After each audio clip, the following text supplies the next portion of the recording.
should turn the other cheek. Father, Father, Father, help us, and some guidance from above. These people got me questioning, where is the love?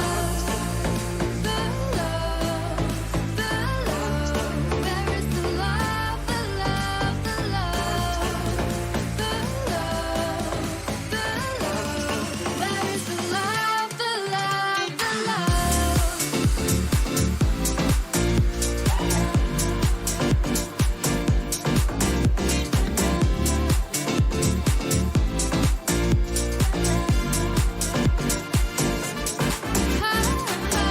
People killing, people dying, children hurt, you hear them crying. Can you practice what you preach? Would you turn the other cheek? Father, Father, Father, help us, and some guidance from above. People got me questioning, where is the love? Where is the love? Where is the love? What's wrong with the world, mama? People living like they ain't got no mama. I think the whole world addicted to the drama, only attracted to things that will bring you drama. The love, the love, where is the love? The love, the love, the love, the love, where is the love? The love, the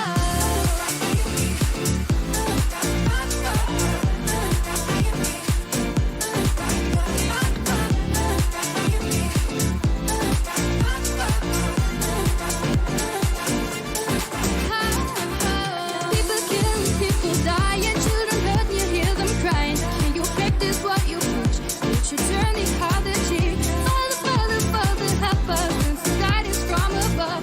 People got me questioning, where is the love? People killing, people dying.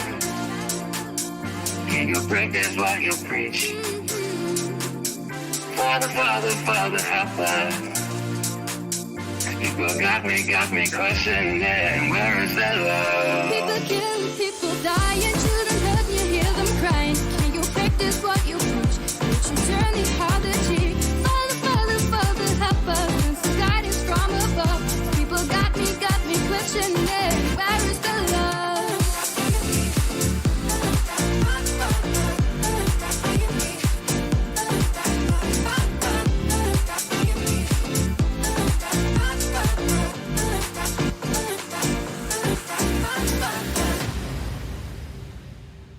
Some days there's no one else who loves me like you used to. Some days I'm not myself. There's no one I can turn to.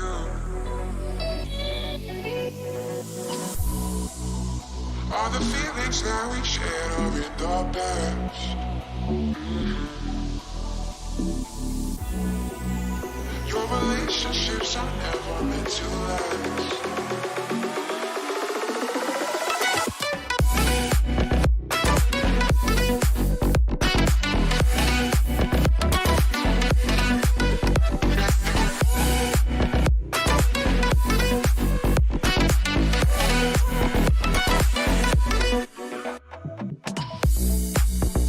All the feelings that we shared are in the past.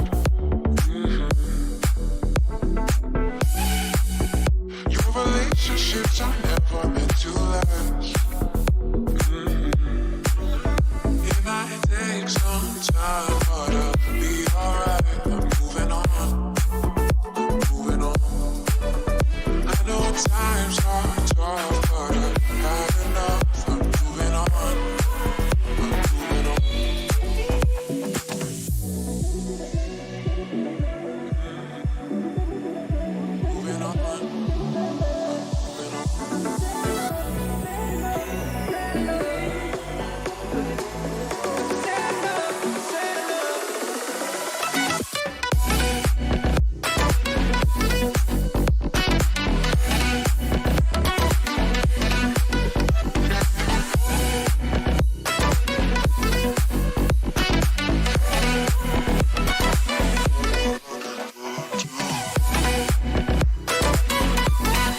feel some love, 'cause I'm a prisoner.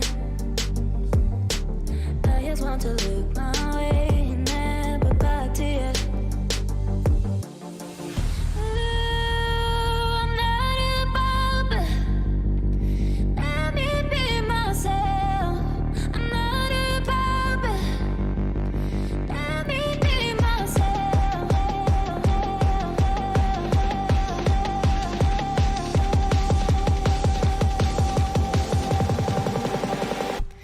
Let me be myself. Let me be myself. Let me be myself. I'm not above it. Let me be myself. I'm not above it.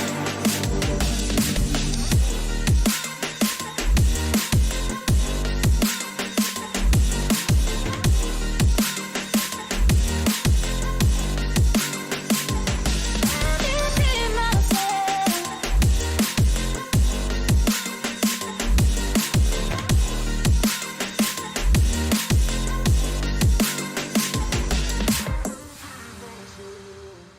Tell me where to go, what to do. Tell me where to go, what to do.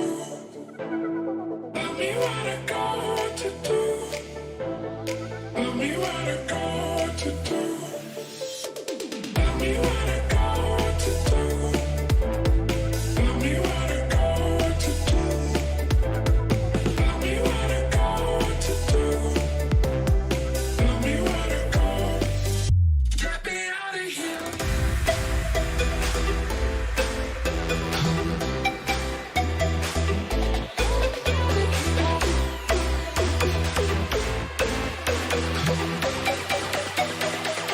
Get me out of here.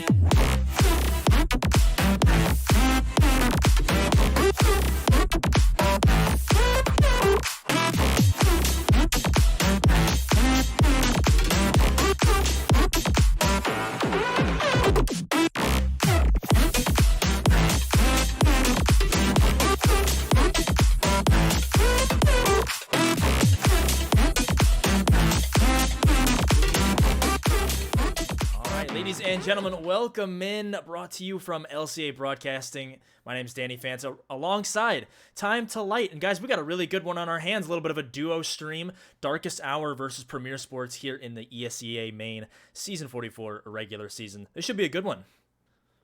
PremierSportsAcademy and Darkest Hour both coming off of wins on Tuesday as well. I got the courtesy of casting both of those. Both teams looked really good as well. A spoiler alert for all of you who came from Tuesday and saw them both play Inferno and win fairly handedly. Surprisingly enough, they're playing it again, just this time against each other in the least surprising thing to ever happen in ESEA. Inferno is the map in a best of one. Yeah, and listen, we know that both of these teams love Inferno. Both of them have played it twice this season and won both of them pretty handedly. So, I mean, it really is a battle between who is going to be the better Inferno team. I wonder how much the knife round will play into this. I know that Inferno has kind of like sided a little bit more towards the T side, but overall, CT is kind of where you want to start for most of these active duty maps. What's your thoughts on that? So specifically towards, I believe it was Premier Sports. I want to focus. No, other side. Sorry, Darkest Hour. Mm-hmm. The pistol round or knife round mean absolutely nothing to them. They do not care what side they start on. They played it on Tuesday, as previously mentioned, and their first half was mid. It was okay on that CT side. They won 8 of the 15 rounds in 8-7 half. Not great, but not terrible by any means. And then, similar to that of the other time they've played Inferno, they just decided to win out on the T side. Darkest Hour has yet to lose a T-sided round on Inferno this season. So knife round, if they don't get CT side, I don't think they're going to be too upset about it. Honestly, if they even win the knife round, they may still choose the T side. Yeah, I mean, that's definitely could be a possibility. I mean, I think this game could go the distance. I mean, the majority of the time, these Inferno games seem to always be really close games all the way till the end. For me anyway, I've casted Inferno so many times, and it usually just ends up being some kind of individual play that throws a team over the edge. But you're looking at like 16-14s, 13s, anywhere within, I'd say, 4 or 5 rounds. So I'm really excited to see what these two teams can bring to the table. I believe both teams are 2-1 on the season, if I'm not mistaken. So they'll be looking to keep that streak going. But I mean, really, we're in for a treat, and glad to bring it to you here on the LCA channel.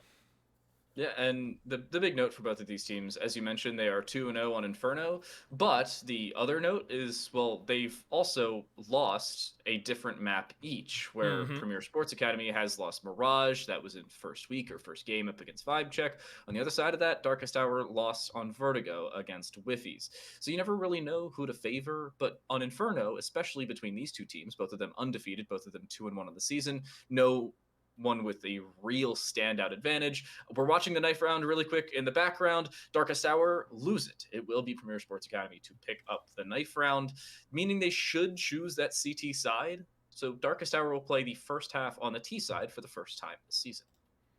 Yeah, and we'll see how much effect that plays into this match. You know, some key players to look at, really. I think Jacro, the IGL for Premier, has put his best foot forward, at least starting off the season. Blessa, their new addition to the team, has been really good in the frag department. He's usually up there at the top of the scoreboard. But then on the other side, Darkest Hour as well can be a very, you look at players like Capital. He had a crazy, probably clip of the season with that 4-man deagle towards Banana. It should be a really good game between these teams, and we're ready to get into it. It's the pistol round.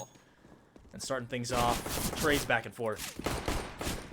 G-Man finding that opener. It was a coordinated play up second mid, but unfortunately finding nothing past that. Jackro does refrag G-Man after inevitably that original opener does die. But Darkest Hour were caught off guard and still recuperated their disadvantage through that window and through that entry to second mid. And they're still walking onto A. The issue, there's a very quick rotate behind them. There's no way they should be expecting this. In Premier Sports Academy, even with the man disadvantage, if a bomb plant comes through, watch for the flank to come through as well.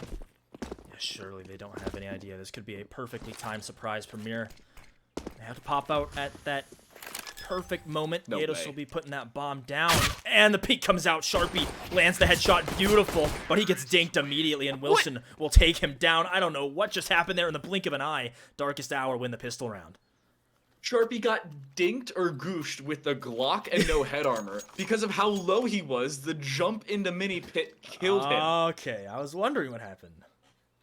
On today's episode of I Didn't Have That on My Bingo Card for this matchup, an environmental death on Inferno. That one is a rarity to say the very least. Can never predict how any of these matches are going to go, especially in ESEA main. Premier, though, even losing that pistol round, they seem to be forcing up into it. Even that swag 7 on Sharpie, you love to see that, but it's a quick play towards the A site as Mac-10's rolling, looking for this early contact, get up close and personal, and the first victim is going to be G-Man, as Wilson will mow him down. A site has been completely taken over. There's one more player in the apps. He does at least a little bit of chip damage with that shotgun, but he has pushed off that angle, and for the most part, Darkest Hour should be able to close things out. And Sharpie has 1 HP after encountering Capital and a dink from long range, so no real shot at that one. Mac-10 is dropped over to Blessa, considering they are armored and have full HP. Certainly possible to do some economic damage here, but winning the round honestly out of the question here for Premier Sports Academy. You really just want to force them into economic damage, whether it's dying to the bomb or dying to you. Either way, taking these guns away and making sure there is no bonus round in that third is of the utmost importance to PSA. Yeah, try to make it as expensive as you possibly can. Blessa, he's in the perfect position to do some damage. He'll get 2, so that is definitely fantastic for him. Yados will sit in the Doja corner. That bomb. Oh, no. Blessa dies. No Mac-10 for you. No plus Mac-10. L, plus ratio. So, Premier, they don't have the... they don't have the greatest money moving into this round. I think it's just going to have to be another half buy. I mean, obviously, they did force in that last round, so I'm sure they weren't expecting to buy if they lost anyway, but it'll just be a few upgraded pistols, a few grenades as well to work with, and Darkest Hour, they don't have... I mean, they lost a few players just putting that bomb down. So they'll have Galil's. Wilson on that AK will be the best type of weaponry. And it's a fast mid-play, looking to get aggressive. G-Man pops his teammate right in the back, so that'll help out Darkest Hour just a little bit. And they are just getting mowed down here. No chance for Premier to do anything with it. Honestly, this is not a round they expected to do all that much in as well. A bomb plant would be nice here for Darkest Hour just to get a little bit of extra money over top, but they should win it before the bomb itself actually explodes. You're probably looking at Blessa, again, just trying to do economic damage, similar to the previous round, where, in all fairness, they did, taking away 2 of those guns, but both of them were MAC-10s, and neither of them really had any consequence to the purchase this time around. Just a little bit of extra capital, pun intended, requiring investing. And Darkest Hour, now with 3 in a row, they win the bonus, especially the bonus was the big one for them because Premier Sports kind of invested a little bit too much in that conversion round. Now up against the ropes, when the first gun round rolls around, they're already 3 rounds on the back foot. And Darkest Hour, by the way, still has not lost a T round on Inferno this season. Oh, man. Don't bring the caster curse into this. Hey, we brought it up the entire time. That is true. That is true. We highlighted it. On Tuesday. No. Deprive and I on Tuesday. Oh, yes. And, you know, so far so good. Darkest Hour. They want this T side. And up 3-0 to start things off. This is really the big one for Premier. Their first gun round. Jocro's even got the AWP. So he needs to find some impact with it if they want a chance here. Yados on the other side has actually picked up the AWP as well, so we could see a little bit of a duel here. Plenty of utility to go around for either side. And a much slower approach from Darkest Hour to start things off here. I also appreciate the Premier Sports, while still having that op and full rifles, are not over-aggressing in a lot of these fights, knowing that Darkest Hour has rifles as well, but also not giving them free ground, that being Banana or the entirety of the apartments. You can still see Sharpie was aggressing for it and then got flashed off the angle. That pop flash, by the way, came from second mid off the master bedroom doorway. Love that pop flash, one of my favorite in the game. And Darkest Hour are really just hanging out. There's no reason for them to over-aggress. They want to try and peel away Premier Sports defense, similar to that of an onion, not chop it up and make themselves. Well, they've pulled a rotator over. That's Jocro. Seeing these nades come down, he is not fully committing to helping them out. He's playing that deep angle towards the CT smoke. I think there might be a little bit of a gap in the smoke as well. G-Man looking to get some information towards mid. He'll spot one, as the rest of these nades will fly in. It's going to be a B execute from Darkest Hour here. Yados with that AWP looking to find an early pick. A flash over will help this player in dark swing through, but Reza, he started things off, and he's eliminated Blessa, who's tucked away in that back corner. So now the site open for the taking. Wilson is holding things down, making sure that there's no flank opportunity. Sharpie, he has no chance. But now, with that 4v2, Premier really don't have any way to get back onto this site, and Yados, just insult to injury right there, not even allowing them to save the guns.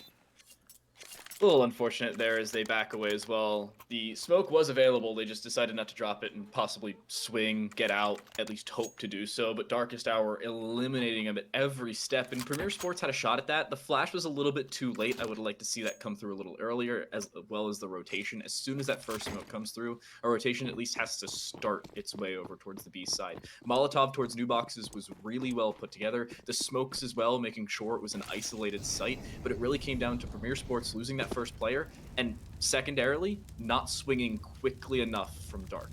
That's what lost them the round. Yeah, I agree. He kind of just sat there, Blessed did, right in that corner, waiting for them, and Darkest Hour, they just peek right into him, easily take him down, and that pretty much did it. These nades are going to force Blessed bat speed off of those initial top banana angles. Another flash over the half wall to help them out in that effort, but they won't need to do much more. The boost onto the flyer box is on here, so we'll see if they are aware of that. Batspeed playing some anti-flash. But really no presence over towards the A site, to be honest. There's a gap in that smoke. Again, that's the second time they've thrown that smoke and there's a gap. That's not good. And anti-flash here for bat speed may save them the round. This is certainly possible. With that smoke up, it's a false sense of security, but they do indeed look up. Axe and Capital both finding a kill apiece, and that should be the round. Wilson even adding insult to injury through the smoke, and Blussa, the first one to take damage in the round off the back of that nade thrown up banana, will be the last one alive in it with just a deagle and a few prayers, I don't think any of which will be answered. Yeah, yet to find a kill so far in this game, and be hard-pressed to find one, as Darkest Hour seems to just be exiting out, and Axe, he's totally aware of the fact that a player could be here. Really good peek from him. Blessa, he has no chance, and Darkest Hour are on a roll right now. Pedal to the metal. There will be a pause here, I assume, from Premier's side. Again, I can't really see exactly who called it, but they'll look to talk things over, as right now, nothing seems to be going their way. The big notes for Darkest Hour are the fact that they just are not dying. Look at their money. 5,000 minimum per player across the board, with Raidza, the big stack at the table, at just over 11 grand. And Darkest Hour, now 20 rounds on the T side, yet to lose a single one of them on Inferno specifically. Premier Sports in this entire game have found 8 kills. 8. That's how dominant Darkest Hour has been in the first 5 rounds of the game. Premier, they'll be looking to find an answer to this dominating performance that Darkest Hour are putting on.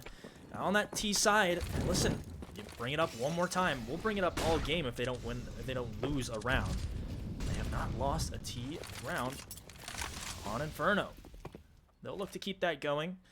Capital has snuck in here towards the stairs. Flash to maybe persuade some players to not look a little too deep into the apartments, take some early control, and put some pressure on these players. Already, Premier have been rotating a couple players over, and they're right to do so. Darkest Hour are flying out of the apartments here. It's a really good kill by Raidza. Wilson, he'll cash in on a kill of his own. Just Sharpie to do some defense. Bat speed. Oh, they're lining up for Raidza here in the pit, and that is truly unfortunate. The M4 spray is perfect, and Jacro, with that AWP, he's got to save it once again. I have to appreciate the proactivity of Blessa and Batspeed there, at least trying to bring the round back. The issue is, after finding that opening kill, they just do not go anywhere. Sitting in the middle, unfortunately, getting shot slows you down a little bit, and when you're getting shot and your teammates running into you, neither of you are going anywhere. Darkest Hour, now 21 in a row, and a 6th round here against Premier Sports Academy. It's still not looking great. Their kill total, in all fairness, through the entirety of the map, does go up to 10, so they've passed double digits. Just the problem is not in terms of rounds, and barely in terms of kills. And Raidza, he finds a triple kill in that excursion, jumping out of the balcony. That was beautiful work from him to open up that A bomb site, allow his teammates to get some more space, and then the nice little lineup there to pretty much secure the deal. 6-0 for Darkest Hour, and they show no signs of stopping here. Raises up to 14.5k. It's going to be just such a tall task for Premier to not only put their first round on the board, but string some together so they can just try and work on destroying this economy. And Premier, they're back on that save. Jocko with just that first up, saved over. G-Man sitting here in the dark spot, gets 2 with the deagle. That's at least some kind of silver lining. But Capital and Yedos are here to quickly answer back. Raidza, he'll get one of his own. And now, Sharpie's picked up the M4, so maybe not quite out of it just yet, as Raidza is pretty low, but they are bolting towards this B site. Blessa needs to at least find Raidza. If you can make this a 1 versus 2, maybe even a 1 versus 1 here for Sharpie as they rotate in, it makes it possible, and Raidza's the last one alive. Even better now, as Sharpie's left alone inside of the smoke, so they do have the element of surprise favoring them. But Raidza wants to tap the bomb. Sharpie may certainly walk straight through that smoke, but decides better of it. Instead, it will dissipate as Raidza repositions. The bomb has not been seen, but its position, based off of sound alone, can be indicated. As Raidza backs away in towards towards the church and around towards CT. The element of surprise now lies towards the T side, as Sharpie will clear the entirety of the site, not knowing if that banana side is clear. That Molotov, though, may very well be lethal. Reza will have to sprint and give away the fact he's in that position, but Sharpie's watching it to tap the bomb once more, and the round goes Premier Sports' way. Blessa the hero, Sharpie to clean up, and Premier Sports to end Darkest Hour's undefeated streak of T rounds on Inferno. Oof, the full 10-second defuse comes in. Sharpie, perfect timing. And you said it, that breaks the streak, and that at least shows Premier Sports that they can do this. They're not out of this whatsoever. Still a pretty comfortable lead for Darkest Hour. And really, Blessa, sitting in that new box spot, he gets the double dig headshot. That really made that round possible. And so now they'll be working into this round with a much better buy. But Darkest Hour, I mean, I don't think they can complain too much about that. They'll be easily able to rebuy in. Some aggression here from Blessa. He's running all the way down Banana. And Reza will trade it 1-for-1. Jacro to substitute in. Pops a shot. He hit Actually, that. Oh my goodness, he did. Reza's down to 7 HP. You know, I appreciate the aggression from Blessa, but Jacro tried to pop flash him in a calendar year after Blessa died. I don't really know what he was doing there. I just thought it was a little funny to point out. Nice shot, just a gamble shot through that half wall. You can see the bullet hole on the other side. That's an exit wound of the half wall, by the way. And Reza probably about to exit the round considering his health mark. The one benefit is the fact he's walking into an op, so if he gets shot, he would have died anyway, and he's the bait. He's walking straight in. Jacro, I don't think he's going to survive this, and he doesn't. Big opening, and Reza's still alive. Yados about half as much as well, but Darkest Hour have a 4 versus 3 and the bomb plant once more. Yeah, it was a bit of a gamble stack for Premier there. Now they're completely locked out of the site. You might even think about calling a save right here, right now, but it looks like they're going to go for it. Well, nope, now they think better of it. Another CT smoke goes down. They'll go ahead and run away, try and save these rifles. But they really kind of just left Jacro there with the AWP to do it by himself. In Darkest Hour, they walk on, they isolate him, and there's really no chance for him to stop that push. And so Darkest Hour, despite losing that 1v1 clutch, they answer back very quickly. 7-1 the scoreline, and they've nearly won the half already. You know what that means, Danny? What does We've it got mean? the Brazil! No, no. Say it isn't so. We've got the Brazil. BRA71L. Oof. It's my favorite thing to put in chat when You I think Brazil Brazilians somebody. are in so any salty game, by about the that? way. I mean, it's been what? 9 years? It's been Was a that while. 2014? Yeah. It was 2014, right? Was it really It's been like 2014? just shy of 9 years. I feel old. When did Germany 7-1? I mean, World Cup's every 4 years, right? So it wasn't last World Cup. Yeah, July 8th, 2014. It's been Okay. almost exactly, what, 8.5 years? Gotcha. Well, Darkest Hour hoping that they can keep that scoreline and maybe even extend it. AKs across the board for them. And again, a pretty slow approach, bit of a default play. Just kind of baiting Premier here, seeing if they get a little too aggressive. They did it in the last round and paid for it dearly. Flash over the half wall from bat speed. It's just a little bit of a bait. Nobody's going to peek from it, as it's a 2-man setup towards those sandbags. And the op for Jacro is over here towards the lane side, but it does seem like Darkest Hour again are leaning towards Banana once again as some nades fly in to try and clear out these angles. Bat speed, he's got the advantage of elevation. So smart. And that is a fantastic play. Anti-flash does not get affected by it whatsoever. And then he can just throw that Molotov and back up. They have the man advantage. I have to say, I appreciate the setup from Premier Sports. You get the opening kill after playing anti-flash, and then you put a Molotov down and back away. Capital does find a return over towards that A side, so there is a caveat to that situation for Darkest Hour. That speed, even with pop flash of his own, over towards that Archer's side, and Jacro swings off the back of it. A first and a second found as well on the Yatos. Sharpie's left alone in the mini pit, but Sharpie's not dead just yet. A headshot onto Axe, and Sharpie finds a nade kill onto Wilson, preceding it. Premier Sports now with 2, as they're at least clawing their way back somewhat into this map. Yeah, very nice hold there from Premier Sports Academy. Another pause comes out. And Jacro holding his own over there towards the arch side. Finding 2 at that op. He really needs to continue to do that if Premier wants any chance at climbing back into this half. Because right now, they're at a very big deficit. And just in the kills department, too, nobody really showing up for Premier. The KD is just not that great. On the other side of things, it's Reza who's really been that key man to look at. He's at 9-4. But the majority of the team each getting their chance to shine. Nobody really lagging behind. Pause time is canceled, and we're back into it. It's going to be round number 10. And Darkest Hour, they lose a round, but the last time they did lose one round, they answered right back with a very convincing one of their own. So we'll see if they can do it again here. Bit of a different look as they send 4 people quickly up alt mid. But Molotov will kind of slow them down for the time being. I do appreciate this change from Darkest Hour. That timeout, I believe, was called by them in order to adjust their playstyle just a little bit. You can see they completely fall off of Banana to start the round, knowing the Premier Sports Academy will live up to the name of Utility Boulevard, and just make sure they can avoid it, and make sure that Utility has no value. Sharpie with the smoke out. That was a seam smoke. They knew where it came from, but Sharpie still playing around it will find a double. Capital finds a return, but takes 84 damage just to do so. And by no means is Sharpie out of this one just yet, but still doing damage. A 3K from the Cubby. He switches out for the second AK. Unfortunately, it only has 2 shots in it. And when all is said and done, the smoke dissipates and the dust settles. It's a 2v2, and the T's have the A site. What a chaotic battle. Sharpie does his absolute best to stay alive. 3 kills. And he's really relying on the rest of his team here to get this 2v2 done. Plenty of utility. I mean, look at that. 6 grenades in total for them to try and break onto this A site. But it's Capital holding towards the pit.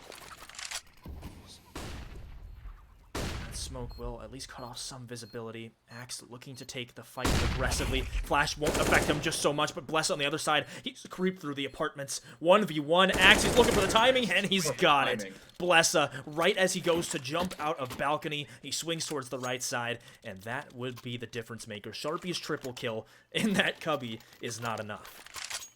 And Axe's 4K in the round, no less. Sharpie tried to play the hero. Axe decided to take the cape away, and Darkest Hour will re-extend their lead to 6 rounds. An astounding show of force by Darkest Hour as well. Even with a single player doing just about everything in the round, minus of course Blessa's single kill from the apartments, you can't do all that much. And look at their money. It barely exists. You have 4 Deagles, a Mag 7, Bat Speed taking a whole lot of damage, and even the Mag 7 point blank doesn't find Capital. I think that's more of a game diff than a skill diff. Right there's a skill diff. Good night, Wilson. Oh, man. From the long range, Deagle shot to the head. They can be lethal if you're accurate with them. And Jocko shows it there. Unfortunately, it's just 1.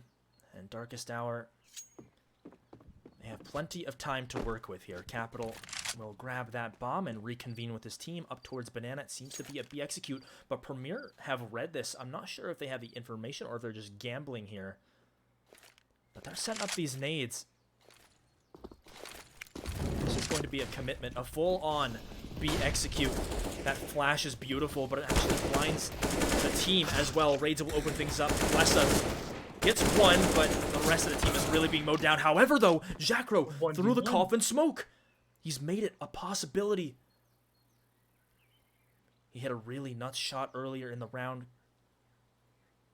And he just waits. He knows that this bomb, he's got to be planted from Miedos. Playing the patient game.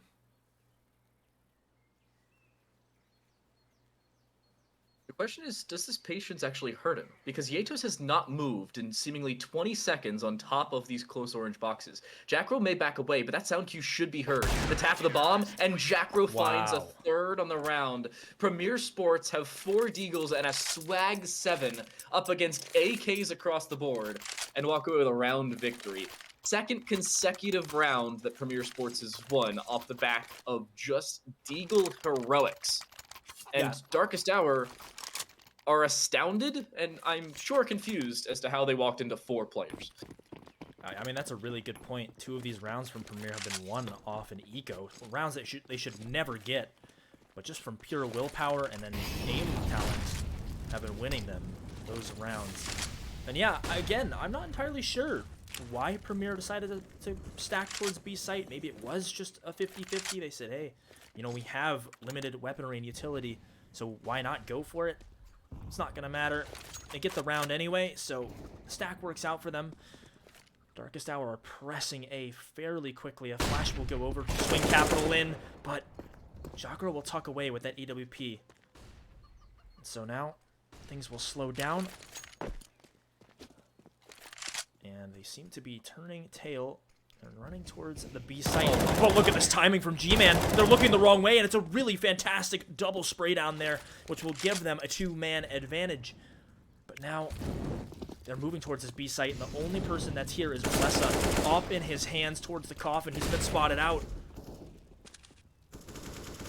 Holding back, waiting. Maybe to get this bomb planted. Yeah, ooh, Blessa. And another one. Can he get a third? He's taking him down, but he is being surrounded from these Premier Sports Academy players. And that is really good from Premier. Maybe this is a sign of things to come. They're down by 4, but they can definitely close the gap a little bit more because they've broken the money of Darkest Hour finally. Well, issue there for Darkest Hour was a little bit of over-aggression with, honestly, unnecessary aggression at that point. You had the bomb site, at least the front half of it. You didn't have to cross towards construction or towards coffins, and yet you still face-peeked Blessa without a possibility of a trade, just with the trade ending up coming late. That probably cost you the round. I mean, it wasn't the end of the world. Of course, Darkest Hour still have a 4-round advantage, but Premier Sports are more than likely to bring this back now as they have a double op setup, and are sending Darkest Hour onto this city. You can see it's a full eco. They have Glocks, a smoke, and 2 flashes, and that's it. That nade, by the way, will kill Yatos. No way he's surviving that one. Jackro will finish what he started with that opening off shot, but now the aggression will come on towards A. Wasting no time. Darkest Hour losing the round, albeit not flawlessly, but Wilson's left in a 1 versus 4. Wait, 1 versus 3. Can grab the bomb, albeit fairly delayed, but the only thing he really has to worry about is this flank. As long as he doesn't face peek mid, he's safe. And it doesn't look like he's going to do so. This may very well be a possible round for Darkest Hour. Yeah, I'll be looking to isolate those 1v1s. There's a couple players watching those 2 angles, one towards lane, one towards the apartments, and they've got their sights set on that bomb. So Wilson, they'll have to make some pretty incredible moves to dodge those op shots. Not fully peeking yet. Now he comes through, but will he realize that someone's here? Missed shot, though, but Bad Speed is able to clean things up, avoid disaster. And so Premier, they find their 5th and just might be coming back into this. Darkest Hour, they do have the buy here. It won't be too great. Axe will get the short end of the stick with the Galil, but the rest of the team on AKs. And so they're looking to make it hurt and not allow Premier to ride this momentum as we near the end of the first half. Big note for Darkest Hour, they lose this. They need a bomb plant in order to buy in the next round. They'll get $2,900 a player. You'll maybe be able to pick up AKs on a few, possibly Galils. It's not going to look great. Nice boost up and over. Jacro's the one to find the kill onto Yatos, and the opener once more goes the way of Premier Sports. Just like that, Darkest Hour again have a man disadvantage and don't have that quick possibility of a trade, and they really need to win this round or lose it with bomb plant. Neither of those seem all that much likely, considering it's a 4-man stack on A this time around, just in a 5v4 with B more than protected, considering Bless is on that side and Jackro. Axe will at least avenge one of his teammates there with the headshot onto Sharpie. Now the rest of the team flying out, but that nade does some pretty good chip damage. And G-Man, he's going to spot this drop down. He'll take down one. He sees the second player in small pit. He'll communicate that to his players. Axe, he'll be looking to do the majority of the work here. That smoke going down, he realizes there's a player just tucked away here. He'll take down one of those AWPs and can actually use that smoke to his advantage. Up over the smoke, they're trying to boost. Get a little bit of a peek towards this site, but they can't see it. The molly does not exactly land where they wanted it to be. This is still very doable for Darkest Hour. there's very little utility left over for Premier Sports. Flash, smoke, and nade. There goes the flash, but the flank from behind. Axe down to 1 versus 2, but is caught jumping and sprinting. In all fairness, they would have had no shot at the round, even if they find that kill. Bat speed would have been more than protected by the box and the defuse kit in their back pocket. Premier Sports are going to make it an 8-7 half more than likely. They do get a bomb plant on the Darkest Tower side. That's the biggest caveat, but you're probably looking at Galils, maybe a couple AKs, Capitals forced on a MAC-10 alongside Yetos. So a full house of weaponry, 3 AKs, 2 MAC-10s. Not the fullest of houses in terms of rifles, to say the very least. Yeah, this very likely could be an 8-7, and when it was 7-1 earlier. And you said it. Premier Sports, they're really just barreling back here, and Bat Speed is going to be taking full contact here. The triple from him as they try to work through that smoke. Blessa, he will clean things up, and there's no chance here. Jokra will take down Capital, and that is about as clean a round as you can get. Just a full-on balls to the wall sprint towards that B site, and Darkest Hour get completely shut down. This was 7-1. It is 8-7. And a much closer game than we anticipated. I mean, Darkest Hour really looked good starting off on that T side, and I was wondering, what can Premier Sports do? I mean, they really just kind of look lost, but, you know, a couple rounds go by, they start stacking it up, and the momentum builds, and they are right back into this game. And stacking it up, there's a double entendre. They were stacking rounds together, and they were stacking sites correctly. They had the Deagles in a few rounds work out more than in their favor. Blessa, the notable hero in one of the rounds. Of course, we saw Raidza in another. The overall team play from both sides is the main thing that astounds me thus far, where you don't see a single player really standing out from the rest of the crowd. I mean, Raidza, of course. Capital usually does. But honestly, nobody else is surmounting the rest in such a fashion that they usually do. Current kill totals, because we can't currently see them because halftime exists. Thank you. Raidza is 13-8. Axe is the next closest on the team at 9-7. On the other side, Sharpie is 12-8, notably off their hero 3K that ended up doing absolutely nothing to the round. The next closest is Blessa at 9-11. So you were very consistent throughout the teams. The furthest from the top for both squads, ironically enough for Darkest Tower, is Capital, who's usually the hero, and Bat Speed, who's 4-9. Not the greatest showing, but honestly has been more than supportive in the backlines and has had more flash assists than I usually do kills in a game, so I wouldn't say he's doing that. And it's interesting because I'm pretty sure that 3 of those kills from Bat Speed were in that final round of the half, if I was not mistaken. He was the one that got that triple spray down, so really playing that support role to the best of his abilities and keeping his team alive and in it. Both teams taking a lot of time to discuss things here. They want to make sure that they have a good strategy going to a very important pistol round. It'll be Premier Sports to have their turn on the T side, and this will, you know, it just seems like it's going to come down to the wire. Some roasted toes and spawn. Spawn. Hey, you gotta have chicken finger toast. I don't know. You gotta have toasted something spawn. I was grasping at straws on that one. And honestly, later in the half, so was Darkest Hour, because really 6 of 7 rounds. Previously, you had lost 1 of 22. No, 1 of 22. But is that what it was? It was something along those lines. You had lost 1 of a lot, and then you lost a lot far 1. Not the greatest of showings in the later stages there. We'll finally have freeze time end as the teams decide they want to play Counter-Strike again. And Premier Sports, well, I'm not going to say they're on the front foot, because Darkest Hour is not a bad CT-sided team, but nor so is Premier Sports on the T side, for all of you curious in their previous matchups to see how they did on their T sides in both of their Inferno victories. In chronological order, they played up against Bing Chilling and won 1, 2, 3, 4, 5, 6, 7, 8, 9 of 15 rounds in the first half there, and then played up against Regency and won however many they required in the second half. I cannot see it because ESEA has a bad client. Thank you, ESEA. Yeah. So they won enough, I'm going to say. They ended the half 9-6. They ended up winning 16-10, so they lost 4 rounds in the second half. Yeah. Well, Sharpie. Not bad. Taking some pop shots there towards Axe, who gets dropped down to 6, so he'll fall back to a much safer angle. Flash will fly over, smoke for CT, and this is going to be a rush towards the B site. And it seems like Darkest Hour, they don't really want to take this full frontal assault. They'll back up, wait for a bit of a retake. The flank coming in from Banana is great. Capital, he's taken down Blessa, who is watching that flank very closely. And now the flash over, they're looking to surround these players on the site. But Batspeed and Sharpie, they are doing very well in their respective. Ooh, what a flick from Batspeed to find 2 in that round. Make it 3, actually, as he got one earlier, right as that bomb got planted. And that's just a really good job of them holding down the site. And this game is tied.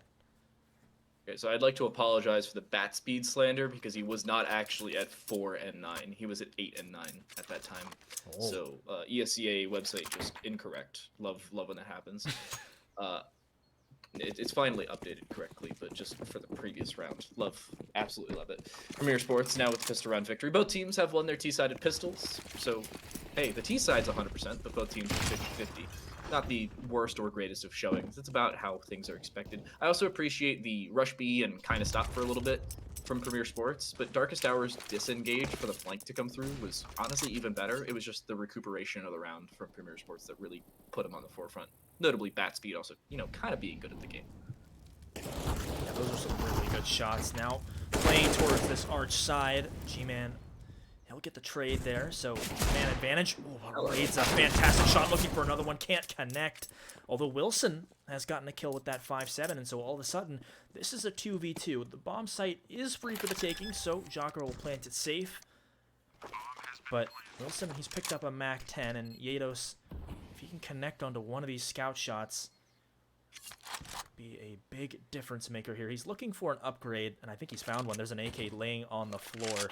And so as this bomb ticks away, there is a kit on Wilson as well, but Batspeed, he's found a great timing there. He's going to do it all himself. He doesn't need his teammate. Batspeed really starting off this half with a bang. That's 5 kills in those last 2 rounds. And Premier, 6. that could have been bad. 6 kills.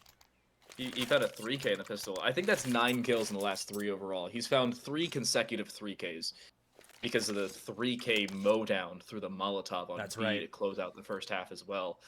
Talking about consistency, this guy just waited a few rounds to start picking it up. Before that, actually did have 5 kills rather than 4, so I suppose it was only slander minus 2 rounds. Again, still, apologies. Darkest Hour, however, really need to start picking things up. Wilson taking some pot shots through the wall. Nothing lethal, at least not as of right now, but no armor makes that significantly more lethal than it would have been otherwise.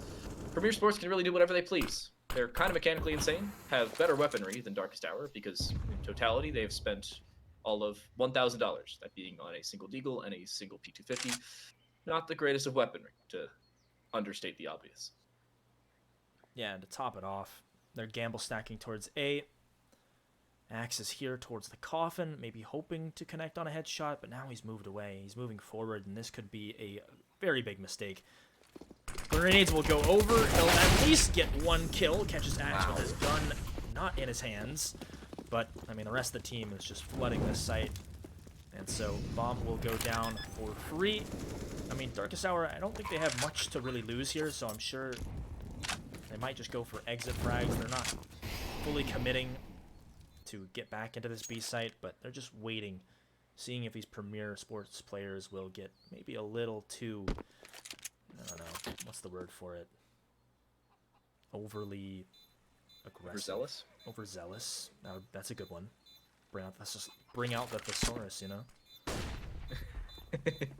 I have a friend who casts Rainbow Six with me who has the vocabulary the size of Mount Vesuvius. He's massive. I also like the call here for Darkest Hour. Play for exit frags, but put both the Eagle and the P250 together down Banana. Damage is done. You found a single rifle saved over. That's it. That's really if I was an over/under betting man on that one, I'd say it would have been over/under 1.5 rifles taken away, and never in a million years would I have taken I the would over on lose that one. one. I would have lost that every day of the week, even though it seems like the easiest one to take the over on. And Premier Sports just got so much money torn away from them. Look at their money. Yeah. They've won all 3 rounds to open up this half, just the same as Darkest Hour did. Just they're broke, Darkest Hour wasn't. And now, I mean, if Darkest Hour can win this full gun round, they pretty much destroyed Premier. Just those kills, they add up over time. So that's a really good kill from Sharpie. What a kill.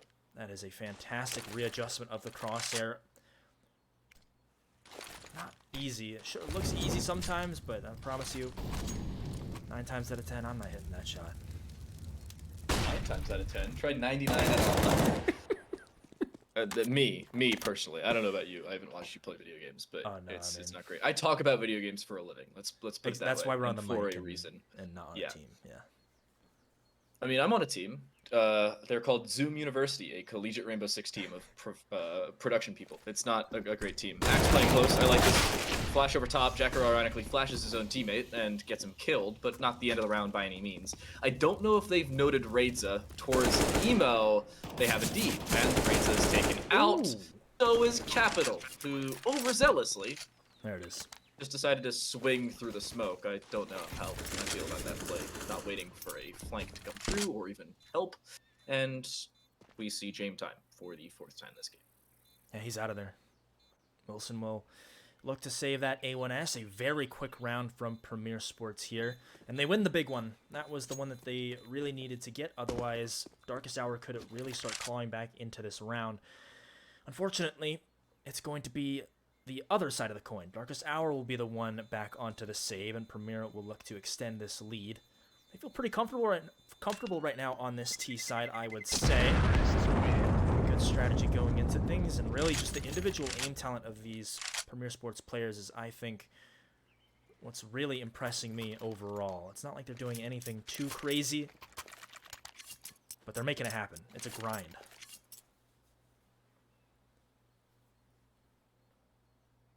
Grind for Darkest Hour is winning a CT-sided round. We thought it was going to be that more for Premier Sports. Turns out it is for the both of them.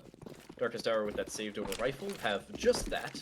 3 deagles, a mag 7, and 2 sets of armor. 1 with the deagle, 1 with the mag 7. Again, not the greatest of purchases.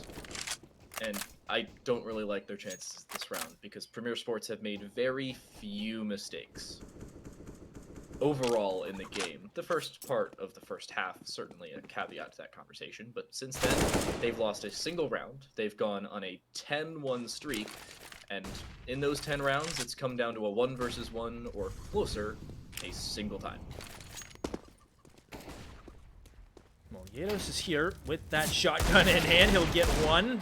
Axe is right there. Oh my god, a double headshot with the deagle. Looking to go for more. Blessa will take him down, but that is so much damage done. There is a chance for Wilson to make it back in.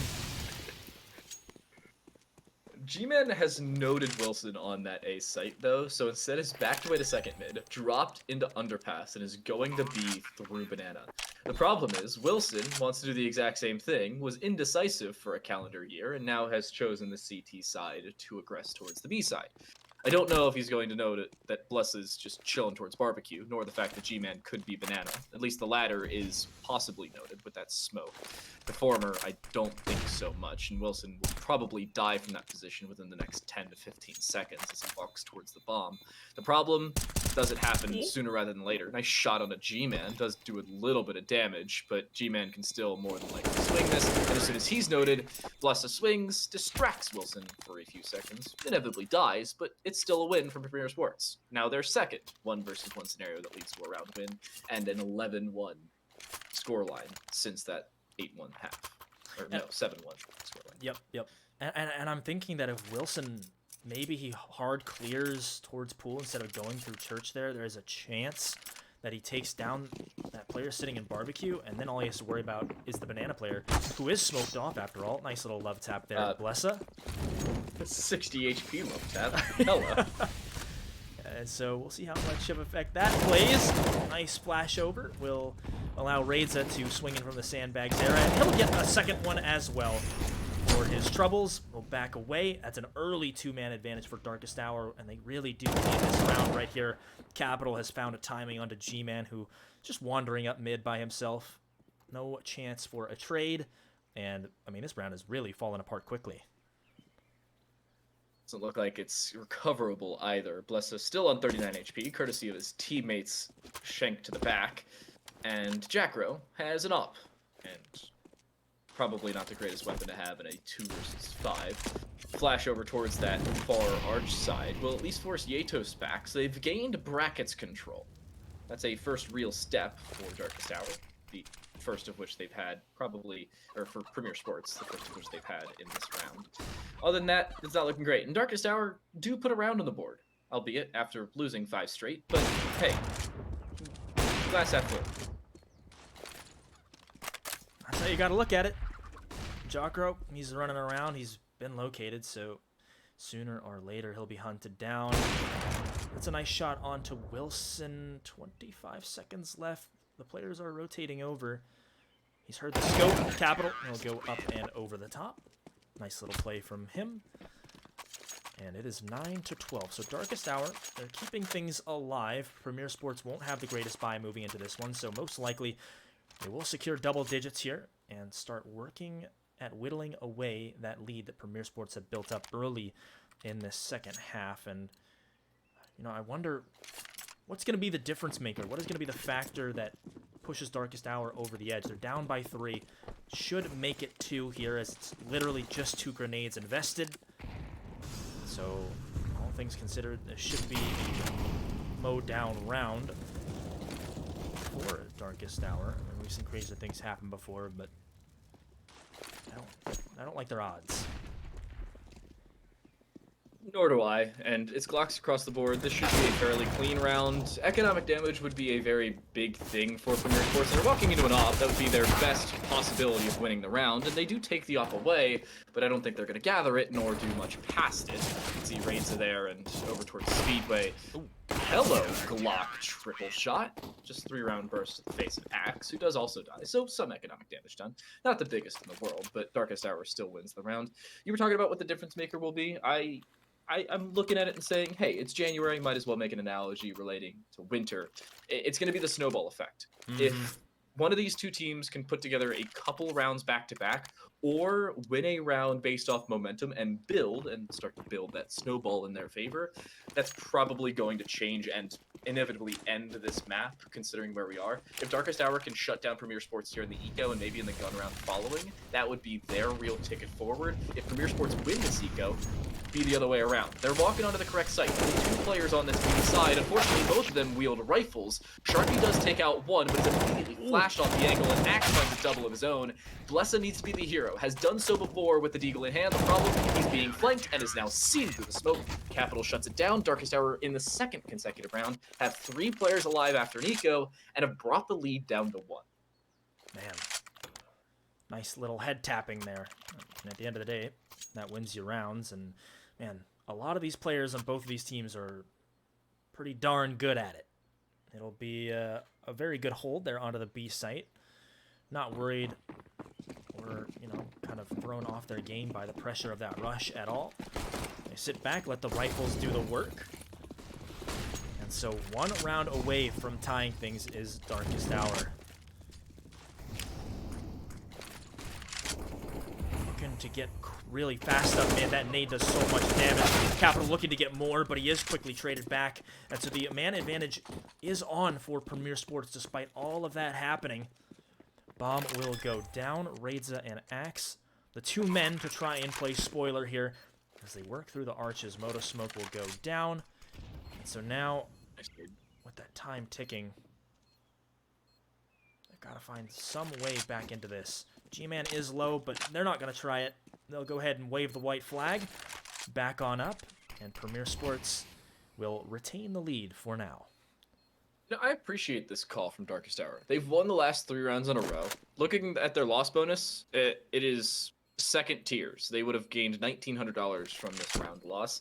They would not have been able to buy, at least not soundly. Maybe Capital drops one over, Yatos is able to buy himself fully up, but Reza, Axe, and Wilson would have been stuck on, well, what they currently are, minus the 2 extra rifles, and they wouldn't have been able to put a full buy together. Instead, save your 2 rifles, instead of aggressing into a round where you have a weapon and man disadvantage, try one where you have the equalization. I appreciate the lack of overaggression from Darkest Hour. Measuring your aggression is what differentiates teams from better teams, especially later on in games, kind of like a 13-11 game that we currently see. Yeah, no, I absolutely agree. I think Inferno sometimes can have a lot of saves, but that's for a good reason. You want to make sure to keep that economy up, keep it stable. And so saving those rifles over really helps them. Capital, he gets chipped down just a little bit. Pop shot from Yatos isn't going to land, so he'll back up towards the arch side. Smoke will cut off some visibility, and oh man, G-Man, he's got a perfect read there onto Capital, who is looking to get some information down mid. He'll pay for that with his life. And so Premier, they can really start opening some things up, gain some space. A lot of grenades over will keep these A players locked in place, and Blessa on the lurk will just make it even more convincing. But B-site seems to be the target, and it's actually triggering Darkest Hour to get some information towards B. And that over-aggression is going to cost them as Sharpie takes one down. And Yatos is the last man left alive on the other side of the map. And Blessa, he is going to be walking right into him. And so Premier Sports, that is a backbreaker round right there. Darkest Hour, they'll be able to buy back in, but just not a good one. And Premier, 2 rounds away from securing this thing. Honestly, if I'm Darkest Hour, I don't fully buy here. Obviously, I'm not, so they do. But Darkest Hour, if you buy here and lose, which seems more than likely considering there's a 5-7 on Wilson and an MP9 for Axe. Axe, by the way, is your second fragger, and you're putting him on an SMG. I don't know about that one.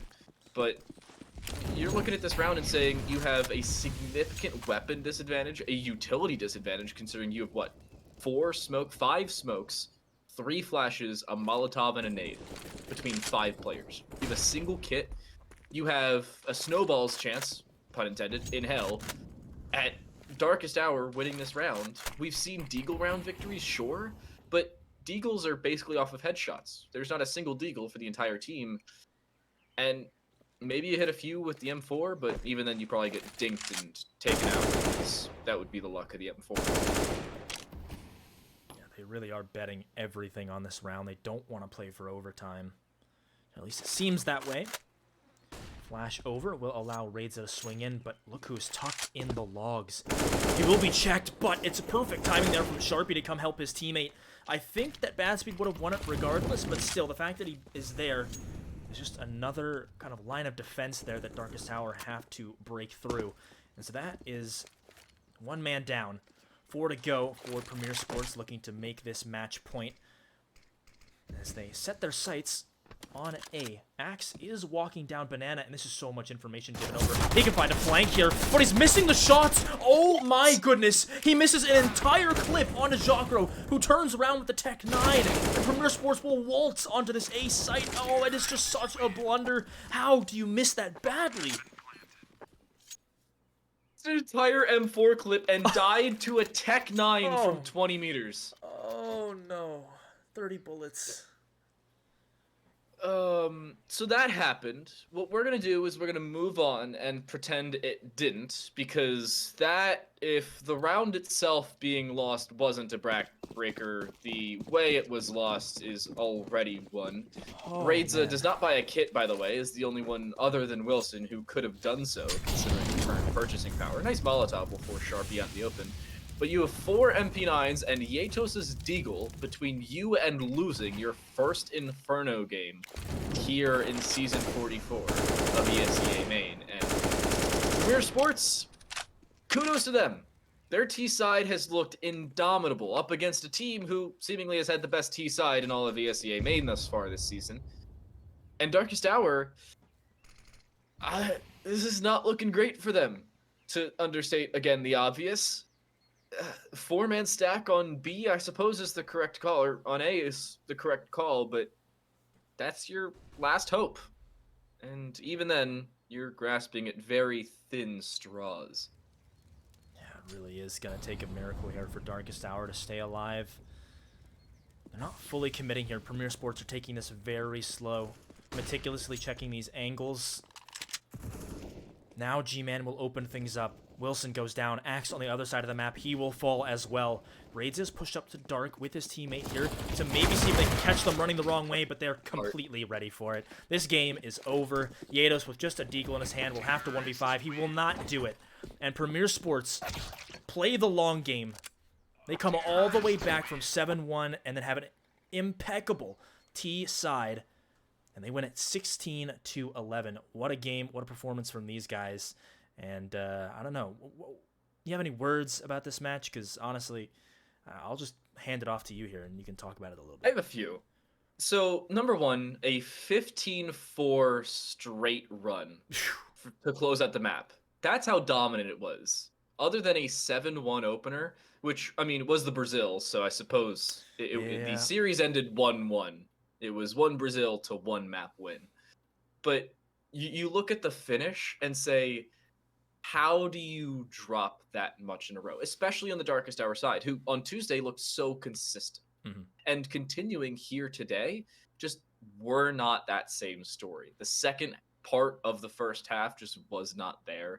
Their CT side was in outer space to the point where it was exiting stage left more often than it was holding a sight. And this is more kudos to Premier Sports, especially in that last round. I want to highlight this throughout the map, but the last round is the biggest note of it. They were crossing their T's, dotting their I's, and doing their due diligence, making sure they did the basics, making sure you watch a flank, keep hold of that possibility, and sometimes have the benefit of somebody missing an entire clip from the bottom mid go your way, where they did not allow Darkest Hour to gain a single inch that was not deserved. And that last round was the biggest part of it. You had MP9s trying to aggress down mid, and a single sound cue from 2 players walking to the bottom of mid on the T side baited them and inevitably got them killed, and obviously, as we saw, ended the map. It was very well put together from Premier Sports to, while yeah, they did not look great to start up the map, they dominated the later stages, especially into the second. Yeah, I mean, really, all those small things add up. Like you said, crossing the T's, dotting the I's. It seemed like they were ready, especially on that T side for whatever Darkest Hour were throwing at them at all times. Very disciplined. No player really lagging behind. Everybody got a chance to shine. And, I mean, they really made it look easy in that second half. So we're going to throw it to a little bit of a break. Again, 16-11 is your final score. We'll have Sharpie on the mic with us. We'll ask him some questions. We'll talk about the game a little bit. So stick with us, guys. We'll be right back.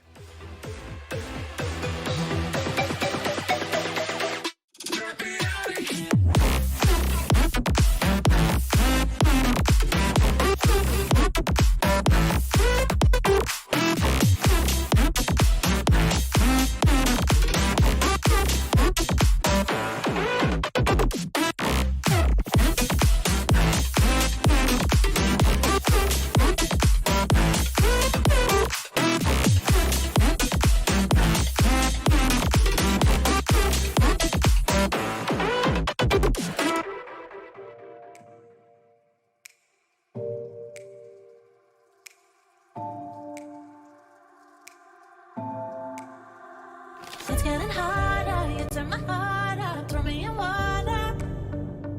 I'm getting higher, just to feel ya, cause I need to. No one knows it, heart is frozen from your poison. Taking the potion, just to feel ya, cause I miss you. Oh my God, can't stop you like heroin. My love you got, there's no settlement. I can't pretend that we're nothing. Oh, I think I'm overdosing. I think I'm overdosing. I think I'm overdosing. I think I'm overdosing. It's getting stronger, can't take no longer. Walking on fire. I'm getting higher, just to feel ya, cause I need to.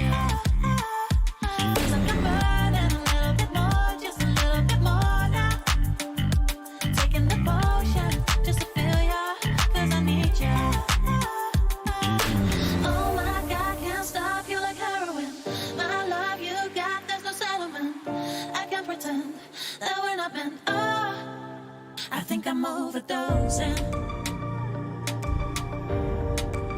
I think I'm overdosing. I think I'm overdosing. I think I'm overdosing. I think I'm overdosing. I think I'm overdosing.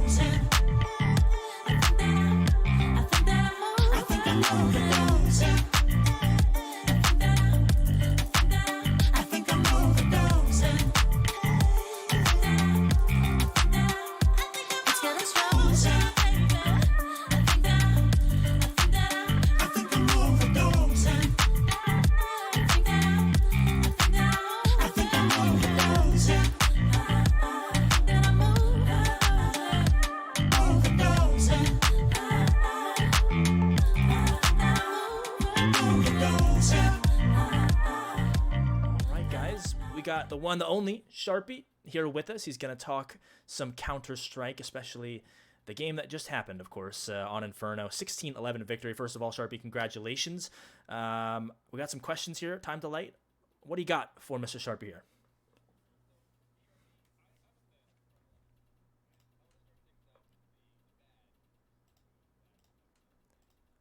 Started off on that CT side, to say the very least, not good. I'm pretty sure it was 6 straight losses. You got Braziled to start the game. Talk me through how you recuperated from that early loss, because it just seemed like a switch flipped for the squad. Okay, yeah. So I'm gonna be honest. You don't gotta sugarcoat anything. It was not. It was a rough side. It was a rough first 6 rounds or 7 rounds. But honestly, we got to switch to our game plan right about then.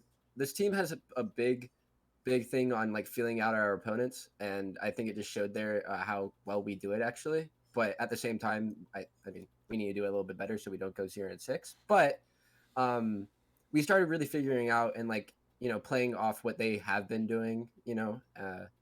So it worked out pretty well towards the end of the half on CT side, and then like when we got that 8-7 half, and then of course our T side was pretty strong. So yeah. I mean, I have a question overall. I know Inferno can be kind of back and forth. It always does seem to come down to the wire most of the time. You guys do like to play Inferno a lot. That's your 3rd win in a row, I believe, on Inferno this season. How confident do you guys feel in Inferno? And then more specifically in the active map pool, like how high is that on your list of, okay, we want to play this map if it comes down to it in Vetoes? Well, saying that I'm confident in Inferno, it's not a lie, but it's not my strongest suit. Like I don't even think that we really go for Inferno. And since we're playing it so well, maybe we might start to. But I think I'm stronger on like the team is stronger on other maps. I'm not going to give them out, but definitely other maps on there that I think are definitely stronger, like Ancient even. So I mean that was like their first ban against us. However, yeah, I think like it is confident now. Like I'm confident in it now, and like I think our team is, but it definitely didn't start there. We've been putting a lot of work into our Inferno, so I don't know. I think that it's still not on the top. It's still not even like top 3 for me, honestly. Like I'm comfortable in it now, but I still rather play other maps, and I think my team feels the same way. But it just happens to be that teams ban these maps, and they want to go for like Inferno, and they want to go for like Mirage, but we don't let that happen, ESEA Season 44 main teams are playing Inferno and Mirage? No way. It's not like that's been the case for, 25 odd seasons or so? Yeah, No. we just get banned into it, really. Like it kind of just happens because we Right. ban, Mirage, and we've been banning Vertigo too because it's kind of lackluster right now. But yeah, for sure.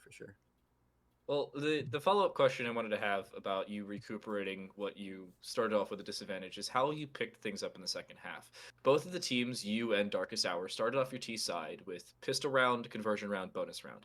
The big difference for you specifically was that you didn't do it as cleanly. You had less money, but you still looked to close things out on a consistent basis later on, to the point where you went from 8-7 down to, if I recall correctly, either 13 or 14-8 up.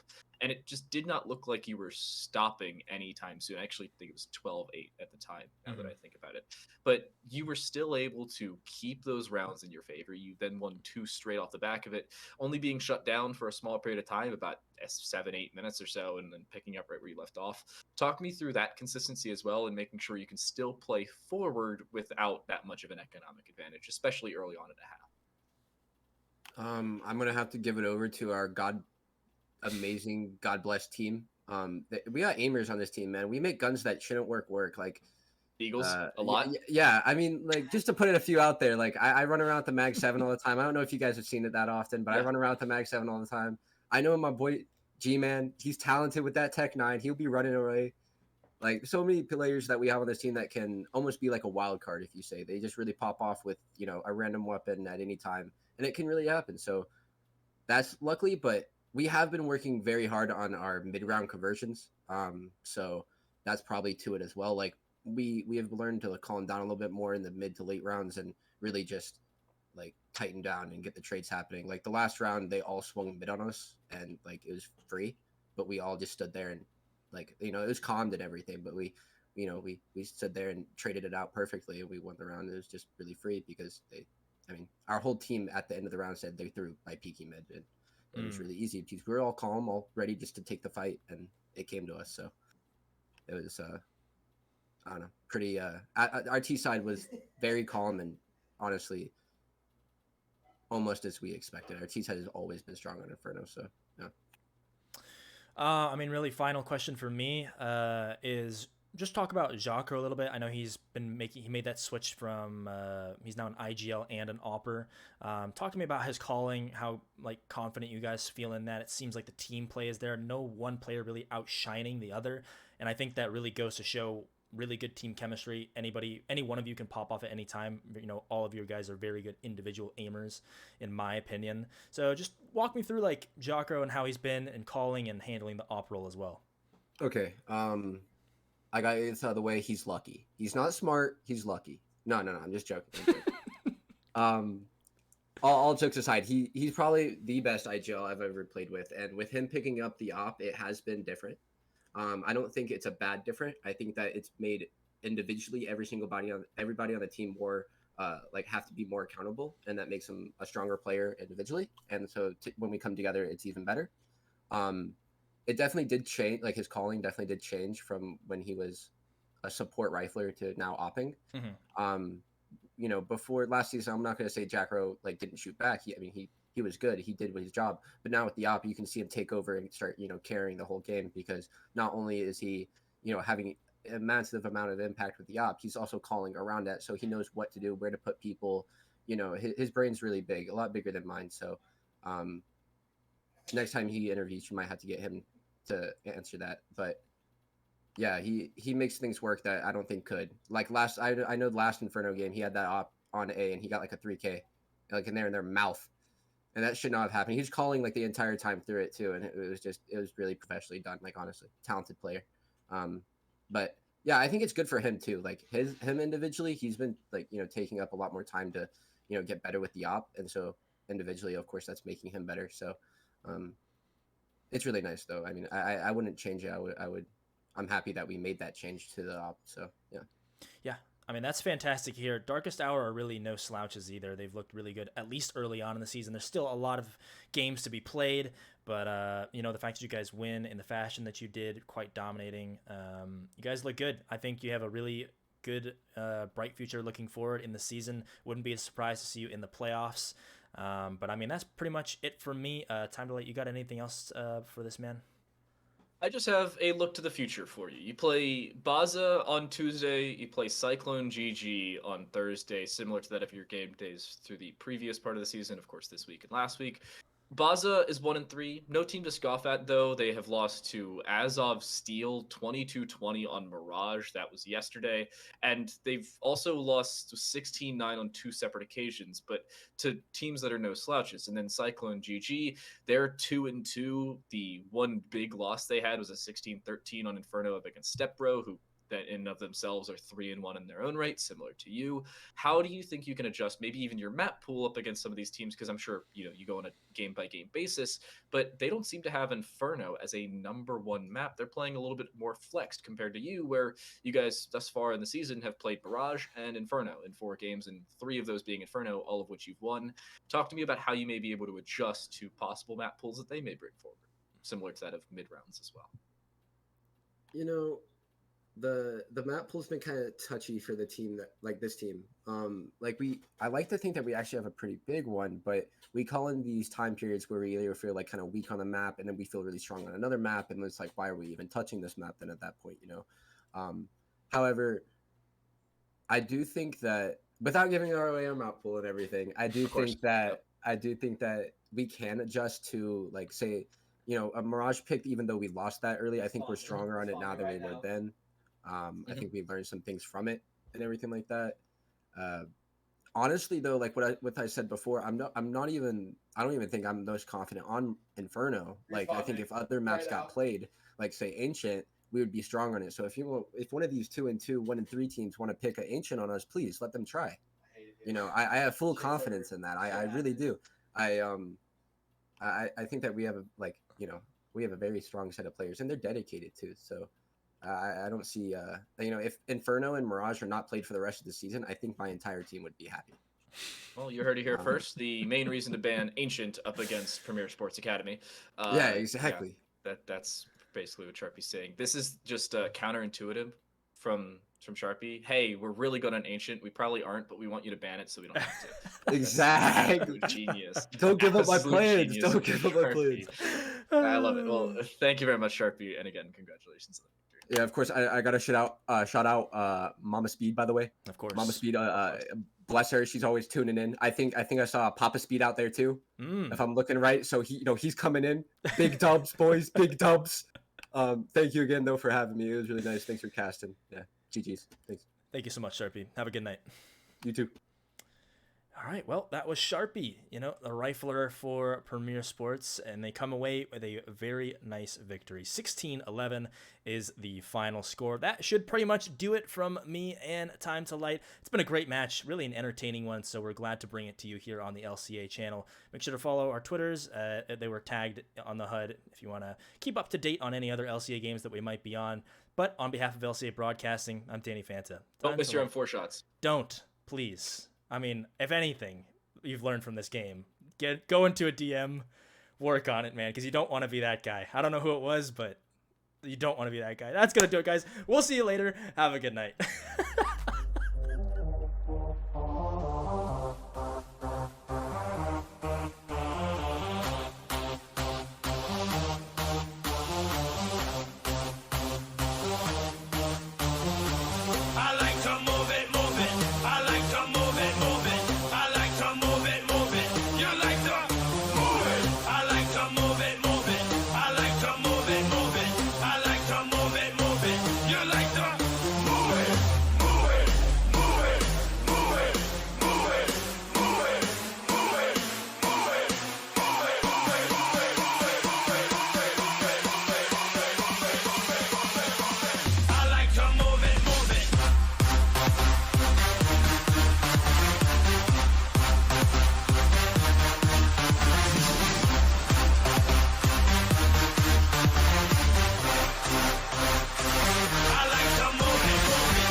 job on your case, man. With the original styling. To all the girls out there, move that sexy body. Make them scream and shout. Woo!